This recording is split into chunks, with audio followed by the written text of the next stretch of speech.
Você acha que a Lava Jato, ela cometeu, ela não é nem cometeu erro, mas você acha que ela deu brecha para que fosse questionado no futuro algo que, sei lá, a condução coercitiva não era um instrumento que a Lava Jato poderia usar? Esse é um bom ponto, porque Ótimo, de claro. várias formas eu vi essa... Sabe o que parece? Assim, um cara leigo como eu. Parece que você estava com muito sangue nos olhos. E eu entendo o sangue nos olhos pra pegar esse cara corrupto, entendeu?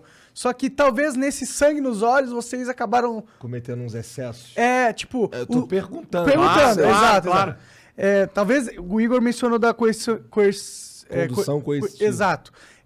Eu vi essa ferramenta sendo usada de modo político, na minha percepção.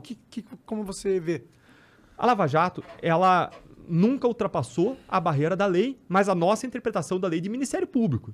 É uma interpretação da lei institucional, defendida com argumentos sólidos, mas visão de Ministério Público. Se você usar a visão dos advogados, aí a Lava Jato está toda errada desde o dia 1, porque eles vão querer anular tudo, eles vão ter vários argumentos pela anulação. Agora, a gente sempre usou uma visão do Ministério Público, uma visão que pudesse ser defendida nos tribunais com uma grande perspectiva de sucesso, porque lembra que a tendência é a gente perder nos tribunais. Lembra que a gente tem uma chance de 10% de ganhar quando você tem meio a meio. Agora, a gente usou sim. A gente foi até o limite da lei em vários momentos. Foi até o limite da lei. Porque se a gente não fosse, se a gente não usasse, se a gente não desbravasse novos caminhos, a gente não ia ter sucesso. Essa era a história. Então, a gente usou colaborações premiadas intensamente. A gente usou cooperação internacional intensamente, mas como a gente entende que devia ser feito. E dentro dos limites legais da nossa interpretação do Ministério Público. A gente foi questionado em relação a alguns pontos. Por exemplo, condução coercitiva. A votação que proibiu condução coercitiva no Supremo Tribunal Federal foi de 6-5. Ou seja, gente, é uma questão razoável. As pessoas discordam, o direito não é matemática. Não é porque o Supremo reverteu o entendimento que está errado. Aliás, eu acho que a gente devia ter feito. Acho que a gente devia ter feito. E fez. E fez em relação a todo mundo. E aí o pessoal reclama da condução coercitiva do Lula, mas não olha para o fato de que essa foi a condução coercitiva número 118, mais ou menos. E os outros todos? A questão não é se a gente fez ou não fez em relação a ele. A questão é, a gente adotou para ele o procedimento padrão da Lava Jato para todos os demais? E a resposta é sim. A gente foi coerente com o nosso modo de atuação, a gente se fundamentou em fatos e provas e na lei, e a resposta é sim. Esse é o ponto. A gente tem que ser coerente e a gente tem que ter uma visão admissível, defensível dentro da lei. Uma visão do Ministério Público, não uma visão de defesa, né? Sim, Entendi. faz sentido. Desculpa. Não, vai. Não, mas como que você atribui, porque o Moro foi julgado suspeito no julgamento da Lava Jato, né? E muito disso é atribuído às mensagens que foram vazadas no Vaza Jato, famoso Vaza Jato. O argumento que dão pra mim sobre o porquê o Moro estava errado é porque um juiz, ele não pode ter uma relação de coleguismo, tipo, de querer de querer apontar pro promotor ou pro Ministério Público os melhores caminhos para prender alguém. Ele tem que ser imparcial, tá ligado? E pelas mensagens não demonstrou tal imparcialidade. Vamos falar das duas coisas, das mensagens e da suspeição. Porque a suspeição, alguns ministros falaram das mensagens, mas não foram usadas as mensagens, tá? Eles julgaram com base em outras razões. Então, em seguida, eu vou falar da suspeição, mas primeiro eu vou falar das mensagens. É importante vocês observarem que ninguém fala que as mensagens apontaram a inocência de alguém. Ninguém defende isso. Ninguém fala, as mensagens mostraram que fulano é inocente. Ninguém fala também que as mensagens foram usadas, mostram que existe uma deturpação, forja de provas. Ninguém fala isso. Essas mensagens têm origem criminosa, com criminosos, hackers, que podem ter deturpado elas de todo modo, que não são reconhecidas por nós, elas foram usadas para apontar supostos excessos. Mas para apontar supostos excessos, que se existissem, já teriam anulado várias investigações e processos. Porque tudo que a gente faz é registrado em investigações e processos, são atos formais. Então, se tivesse qualquer coisa errada, bastava a pessoa ir lá na investigação, ia ver a coisa errada, ia pedir a derrubada. Mas é prova ilícita, Deltan. Não importa, a prova ilícita pode ser usada sempre em favor do réu. Pode sempre ser usada em favor do réu. Então, se tivesse qualquer coisa errada, os advogados, e sabem quantos habeas corpus teve só na Lava Jato? Até o final de 2019, 1.333. 1.333. Eles iriam lá e eles iam apontar os supostos erros. Sabem quantos casos foram anulados com base nessas mensagens? 0. Nenhum caso. Nenhum caso. Mas isso mais de 2 anos depois. O que existia? Existiam, sim, discussões. Discussões sobre pode ou não pode condução coercitiva. E visões diferentes, porque direito admite argumentação. Mas essa questão do juiz coordenar junto com o Ministério Público para tentar prender alguém não é esquisito? Monark, qual é o limite, na nossa perspectiva, do Ministério Público? Qual é o limite? Lá, acho que todo mundo faz isso. Qual é o limite? Não sei. Vou te explicar. Qual que é o limite? O limite são conversas que buscam verdade e justiça. Esse limite a gente jamais pode ultrapassar. Claro. Agora, o juiz, num caso como a Lava Jato, ele atua não só no processo julgando, ele atua na investigação. E na investigação não atua advogado. Então, se eu quero ser um bom promotor, se eu quero ser um bom procurador, não basta eu peticionar, eu tenho que ir lá explicar o caso para o juiz. Eu tenho que buscar convencer o juiz. Uma coisa é quando você tem um caso lá na vara tramitando. Outra coisa é, como na Lava Jato, quando você tem mais de 1000 procedimentos com o juiz. Quando você tem um caso, você vai lá e despacha pessoalmente. Quando você tem 1000 casos tramitando com o cara, você liga, você manda mensagem, você conversa com ele, você expõe os casos e você defende o teu lado, você defende a tua perspectiva, a tua visão. E o juiz, ele pode várias vezes decidir de ofício certas coisas. A nossa lei permite isso. Tem regras expressas do Código de Processo Penal que permitem que o juiz tome certas decisões de ofício. E ele pode decidir no lado A ou decidir no lado B. De ofício significa o quê? Desculpa, de ofício significa que ele pode, por iniciativa própria, tomar certas decisões, inclusive em matéria de investigação. Tá. Então, ele pode, de ofício, fazer isso. Ele pode, por iniciativa própria, fazer. Ainda que eu não peça, porque o juiz ali na fase de investigação, o compromisso dele são com os valores da justiça e são com a verdade. E aí você diz, mas isso não significa que teve um conluio, se o cara age para buscar a verdade ou age em favor de valores de justiça? Não. Basta ver que o juiz indeferiu centenas de pedidos nossos do Ministério Público. Basta ver que ele absolveu mais de 20% das pessoas que a gente acusou. Mais de 60 pessoas que a gente acusou foram absolvidas. De 45 sentenças, sabe quantas que a gente recorreu? 44. Que conluio que é esse?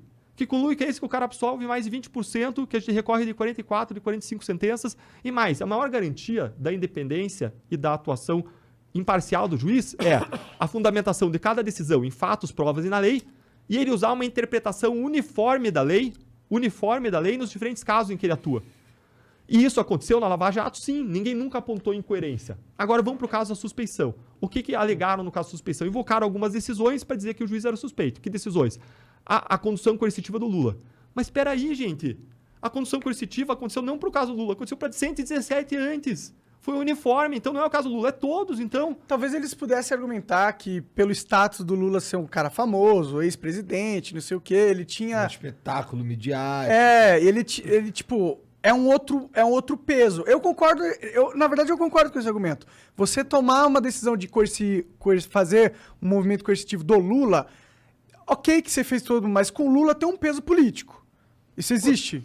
Eu entendo. Qualquer um tem um peso político. E se você não faz, também tem um peso político, porque você não fez. Mas você acha que, por exemplo, a gente tem que seguir o padrão, a gente tem que ser coerente. Nos Estados Unidos, os caras iam fazer um negócio coercitivo com o ex-presidente assim? Eu não acho que eles fariam, tá ligado? Os Estados Unidos, eles são mais firmes do que nós. Sim. Eu não sei se lá tem condução coercitiva, mas eles são mais firmes do que nós. Eles vão e fazem o que precisa ser feito de modo muito incisivo e muito firme. Sim. Agora, a questão é, você quer que eu trate as pessoas com 2 pesos e 2 medidas?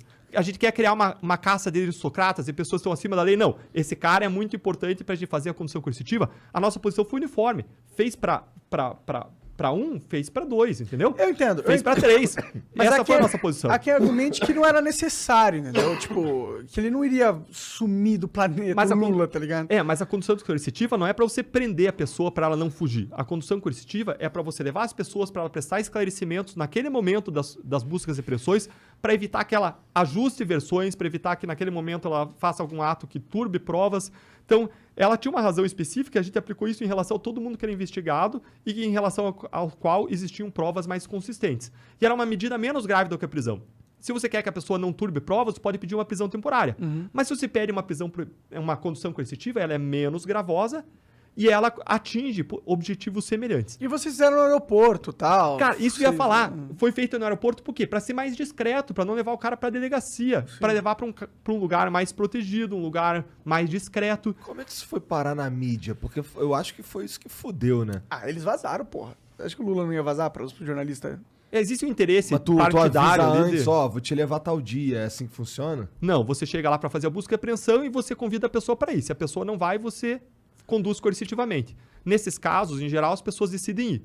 Nesse caso, inclusive, eu acho que a pessoa decidiu ir. Acho que o ex-presidente decidiu ir, concordou em ir. Ah, então sim, ele não porque foi... politicamente pra ele era Claro, vantajoso. Porque claro. ele ganhou politicamente, sendo... Tipo, eu entendo que era a decisão certa, se você tá sendo pragmático e tal, mas pra Lava Jato, eu acho que se vocês tivessem feito diferente, talvez vocês tivessem...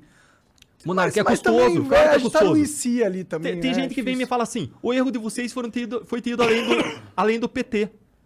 Vocês Não, acham que o eu erro... tô falando Claro que não. não, a gente tem que fazer em relação a todo mundo. Sim. Veja o PSDB, tem gente que fala, protegeram o PSDB, protegeu nada. Lá no Paraná, a gente pegou o ex-governador do PSDB. Lava Jato São Paulo pegou um ex-presidenciável, José Serra, né, investigou e acusou ele. A investigação relacionada de Brasília pegou o ex-presidenciável Aécio Neves. E por que Curitiba não foi além e pegou outros casos do PSDB? Porque o Supremo restringiu a Lava Jato em Curitiba à Petrobras.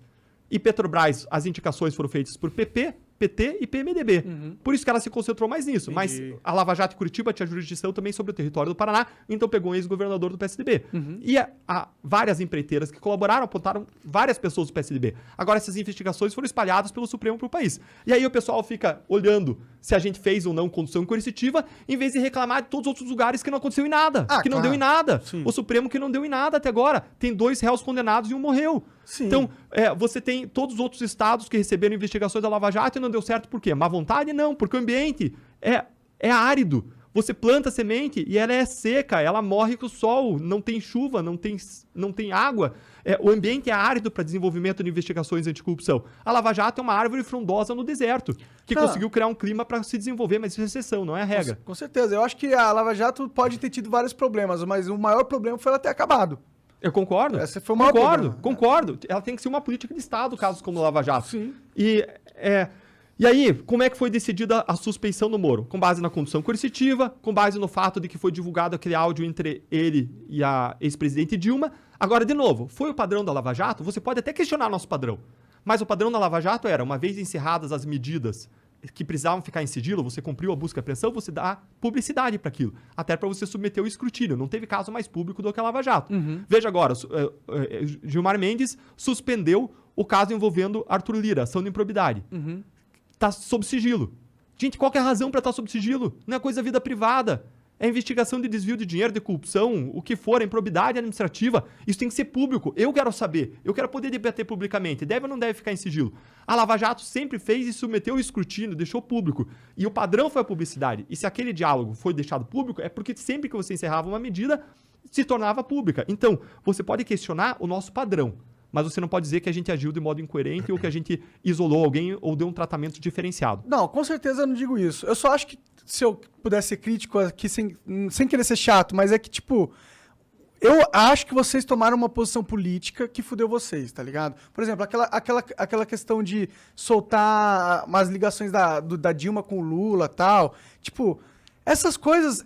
Parecia que vocês estavam querendo jogar junto com a mídia, de certa forma, entendeu? Para ganhar o público para vocês, porque se sentiam ameaçados, porque vocês estavam investigando pessoas importantes e muito poderosas, entendeu? Só que eu acho que para os seus inimigos, você deu munição para eles falarem e apontar, ó, esse cara ele não tá sendo imparcial, ele tá fazendo um julgamento político, ele tá julgando antes de ter o julgamento, tá ligado?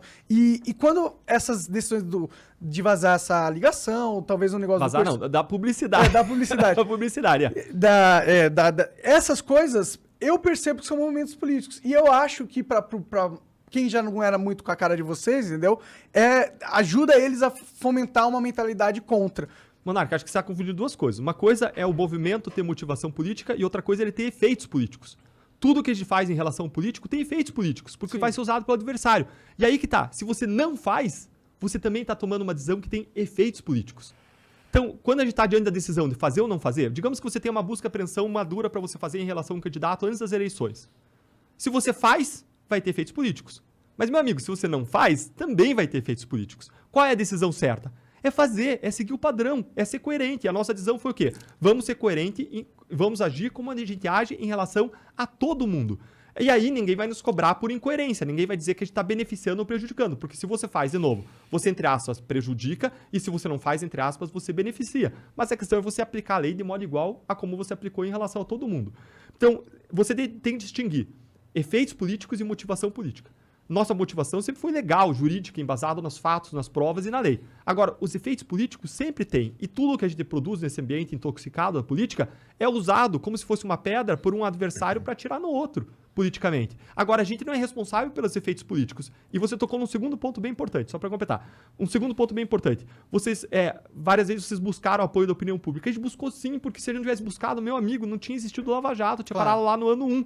Então, a gente buscava, sim, o apoio da opinião pública, a gente dava publicidade, a gente achava que a sociedade merecia saber, merecia vir à luz. Tem um juiz norte-americano que fala que a luz do sol é o melhor desinfetante contra a corrupção. Então, a gente seguiu esses princípios e, mais uma vez, a gente pode ter errado em algum momento? Cara, a Lava Jato pode ter errado, mas se errou fazendo aquilo, a nossa interpretação da lei, com a melhor das intenções e porque a gente desbravou. Sempre que você for desbravar qualquer área, você está fazendo uma coisa que ninguém fez até hoje. Vocês estão fazendo programa. Vocês não erraram em nada? Vocês não podiam ter feito melhor em nada? Cara, a gente podia ter feito melhor várias vezes. E certamente a gente errou várias vezes, não no sentido de ilegalidade, mas no sentido de fazer melhor, pior. Não com a intenção de errar, né? Exatamente porque ninguém fez antes de nós. Se eu tivesse visto alguém fazer, meu amigo, ia ter aprendido com o erro deles. Mas o que aconteceu é que a gente aprendeu com os nossos próprios erros. Então, é um aprendizado, é um caminho. A gente está desbravando e isso a gente está construindo um chão para outras pessoas, façam melhor do que nós. Mas hoje a gente não está vendo isso, por quê? Porque o sistema está impedindo, o sistema está reagindo. E aí, eles pegam essas discussões sobre condução coercitiva e falam excessos, que escândalo. Gente, escândalo não é isso. Escândalo é um não resultado. É não recuperar o dinheiro desviado. É todos os outros casos meus que acabaram em impunidade e de todos os colegas do Brasil acabarem em impunidade. Escândalo é o supremo, de novo, não afastar os poderosos que praticaram corrupção da vida pública e permitir a sua perpetuação no poder e gerar esse ciclo da corrupção lá em cima em Brasília. Enquanto a gente não tiver um judiciário que funcione, um Supremo Tribunal Federal que funcione contra a corrupção no Brasil vai ser ainda sistêmica no meio político em Brasília. Escreve aí nesse canal aqui que vos fala, dá o like aí nesse vídeo. Esquecemos alguma coisa, Jean? Não, é isso aí, mano. É isso. É isso.